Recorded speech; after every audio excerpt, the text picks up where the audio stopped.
stand for our opening prayer. In the name of the Father, the Son, the Holy Spirit. Amen.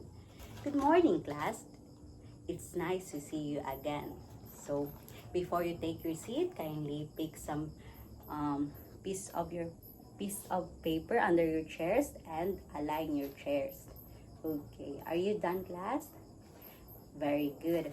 Now, you may now take your seats.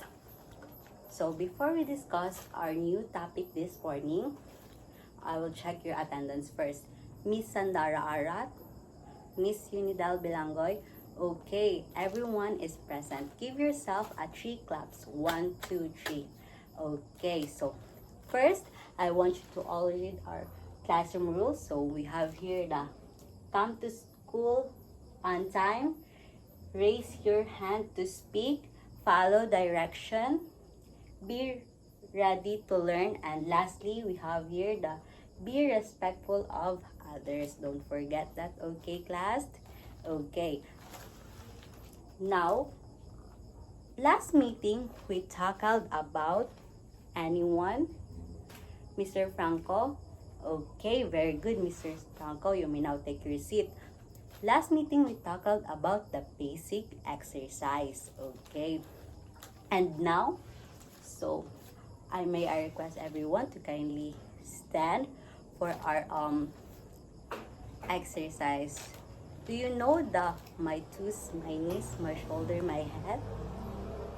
Okay, everyone is know the song. So may I request everyone to follow Teacher Diana so that we could know the steps. So my toes, my knees, my shoulder, my head, my toes, my knees, my shoulder, my head. Okay, very good, class. You may now take your seat. So kindly give yourself a 5 claps. 1, 2, 3, 4, 5. Okay. So I have here prepared a picture, class. So what did you observe on the picture? Anyone? Yes, Miss Sabel? Okay. The first one, it's like this when she walked. So the second picture is like this. Do you like?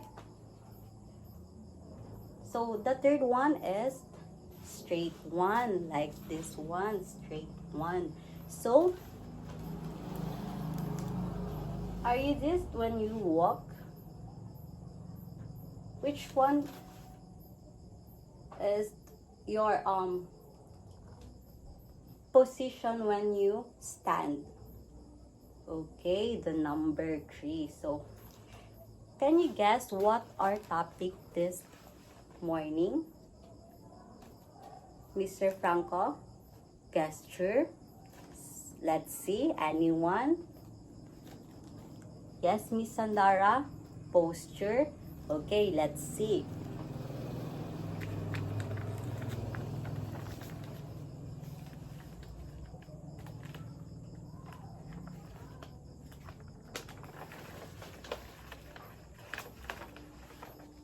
So before that, I want to all read first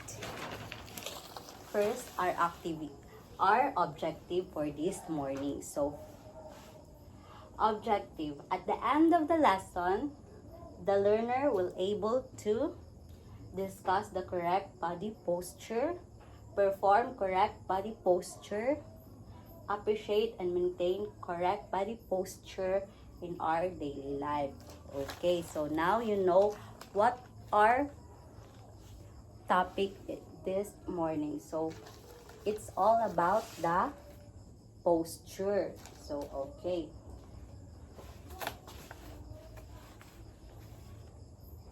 So we will know what are the steps in good posture. So we have here, how many, class? We have 8 steps. So first one, we have keep your head high like this. And step 2, relax your arm and shoulder. So relax your arm and shoulder like this. And third one, straighten your back. So straighten your back, it's like this. So, step 4, pull up your chest. So, pull up your chest like this. And the fifth one is firm up your hips. So, firm up your hips. So, like this one. So, step 6, pull in your stomach. So, pull your stomach like this one. And the 7, relax your knees. So, relax your knees. And step 8, balance your weight evenly on both feet. So, it's like this, class. So, you should posture like this. So, are you get? So, you will know the steps in good posture. So, now, we will proceed for your group activity. I have here prepared group activity, and so I will divide you into 2 groups. So each group shall perform the correct good posture of standing position by performing Kung Ikaw Ay Masaya, Tumawa Ka, Group 1. And ako si Takuri, Group 2. Each group must participate. So here's the Group 1 and the Group 2. So I'll give you 5 minutes to do the activity. Timer starts now. Okay, time is up. Okay, give yourself a very good clap. 1, 2, 3. 1, 2, 3. Very good. Okay, you did it well, class. So for your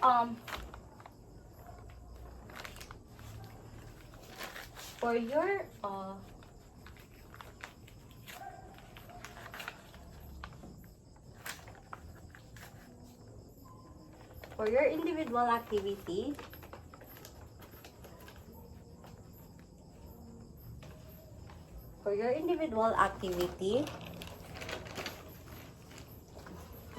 write it on your one whole sheet of paper. Write your name and write 1 to 5. So instruction, write T if the statement is true and F if the statement is false. So I'll give you 5 minutes to do this activity. Timer starts now. Okay, timer is up. So we'll check your activity. So who got the perfect score? Okay, everyone got correct score. So we will give yourself a good job clap. 1, 2, 3. 1, 2, 3. Good job. So what is the step 1, class, again? Yes, Sabel? Okay, very good, Miss Sabel. So what is the step 2, Mr. Franco? Okay, very good, Mr. Franco. So what is the 5th step? Anyone? Okay, Miss Resha? Okay, very good. So now, for your assignment,